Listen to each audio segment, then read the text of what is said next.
Assalamualaikum warahmatullahi wabarakatuh. Perkenalkan, nama saya Putri Adi Agustin, NPM 212101084. Saya di sini akan membacakan materi kelompok 9, yaitu yang berjudul tentang hukum Islam dan perubahan sosial.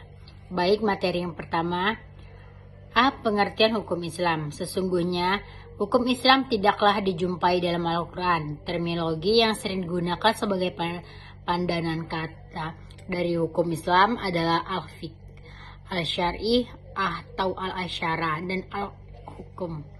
Pengertian hukum Islam selanjutnya diartikan sebagai syarat Islam, yaitu menurut Hasbi Ash-Shidiki memberikan definisi hukum Islam sebagai koleksi daya upaya para ahli hukum untuk menetapkan syariat atas kebutuhan masyarakat. M. Tahir Azhari berpandangan bahwa hukum Islam memiliki 5 sifat dasar, yaitu yang pertama berdimensional, kedua adil, ketiga individualisme dan kemasyarakatan, keempat komprehensif, kelima dinamis. Kelima sifat dasar tersebut memperlihatkan betapa sesungguhnya hakikat hukum Islam. Yang kedua, pengertian perubahan sosial. Selo Semarjan merumuskan bahwasanya perubahan sosial adalah segala perubahan-perubahan pada lembaga-lembaga kemasyarakatan di dalam suatu masyarakat yang mempengaruhi sistem sosialnya, termasuk di dalamnya nilai-nilai, sikap, dan pola perilaku di antara kelompok-kelompok dalam masyarakat.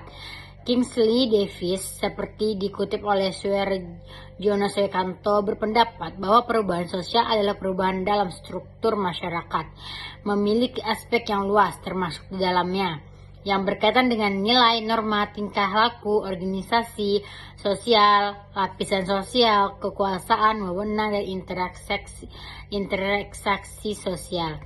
Perubahan sosial itu sendiri mencakup nilai-nilai yang bersifat material maupun budaya tertentu untuk mencapai tujuan bersama.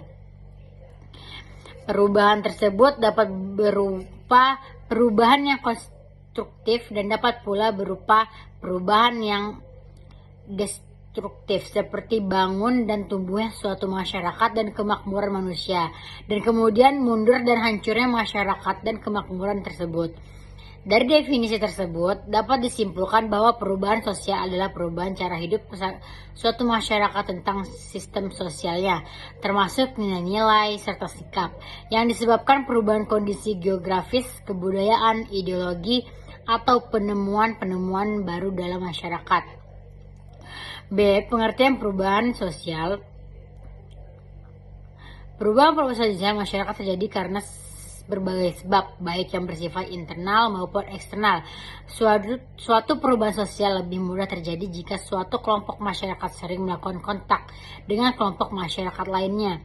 Pada dasarnya, perubahan pemikiran hukum Islam hanya mengangkat aspek lokalitas dan temporalitas ajaran Islam, tanpa mengabaikan aspek universitas dan keabadian hukum Islam itu sendiri. Tanpa adanya upaya pembaruan dan perubahan hukum Islam akan menimbulkan kesulitan-kesulitan dalam masyarakat hukum Islam, khususnya dan ajaran Islam pada umumnya. Sehingga untuk mengantisipasi setiap perubahan itu, para ulama memformulasikannya sebuah metode yang disebut ijtihad, yang dengan sifat salih li kulli zaman wa makan dapat selalu terbuktikan. Perhatikan, terhadap perubahan ini kemudian dijadikan sebagai salah satu anasir penting dalam melakukan penggalian hukum, mengetahui dan mengikuti perkembangan dan perubahan sosial oleh para ulama, bahkan disebut sebagai salah satu syarat dari melakukan ijtihad, karena ada banyak hukum yang berubah sesuai dengan perubahan sosial. Namun suatu hal yang penting adalah bahwa berpikir dinamis dalam hukum Islam tentu tidak berarti meninggalkan nas Al-Quran atau hadis, karena sikap demikian berarti sekularisasi dan menyesatkan. 7. Hapusnya hak guna usaha. Sesuai ketentuan yang berlaku pada pasal 34 UU PA tahun 1960 dinyatakan bahwa hak guna usaha hapus karena Yang pertama, jangka waktu yang berakhir. Yang kedua, dihentikan sebelum jangka waktu yang berakhir karena sesuai syarat tidak dipenuhi.